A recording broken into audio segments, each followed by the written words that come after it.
November একটা special day আছে, তো ওটার জন্য একটু শপিং করতে বেরোবো। জাস্ট ডিউটি থেকে এলাম, তো ডোনাকে বললাম তুই রেডি হয়ে নে, একসঙ্গে বেরাবো। চলো দেখি মহারানী রেডি হয়েছে তো। ইয়েস রেডি, চলো চলো শপিং যাবো। শপিং তো যাবো, আর সাথে ফাস্ট ফুডও কিন্তু খাবো। একদম খেতেই হবে। ওকে চল যাওয়া যাক। চলো বুঝি আমার সব ভিডিও গ্রিন বুঝতে হচ্ছে তোর।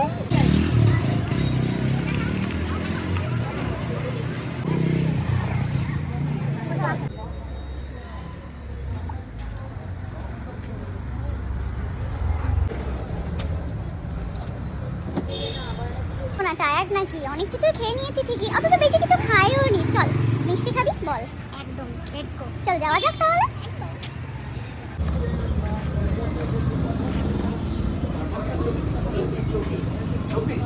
মিষ্টি খাবি? এটা বলবো এরাই খাবে। যেমন লাড্ডু পছন্দ তেমনি আমার ডোনারও কিন্তু লাড্ডু পছন্দ। নে ডোনা। হঠাৎ প্ল্যানগুলোই কিন্তু সাকসেসফুল হয় বল ডোনা, তুই যাই বলিস। একদম। আর সারাদিন ডিউটির পরে এসে এই ছোট ছোট এই যে একটু মানে ঘুরতে যাওয়া, এটা যে কতটা ভালো লাগে, একটা মাইন্ড একটা আলাদাই রিফ্রেশ হয় কিন্তু। ঠিক বলেছেন। তার জন্যই তো আজকে আমরা গেছিলাম অনেক কিছু ফাস্ট ফুড খেতে। আমরা খেয়ে দিয়ে আর অনেক কিছু শপিং করে ফিরছি।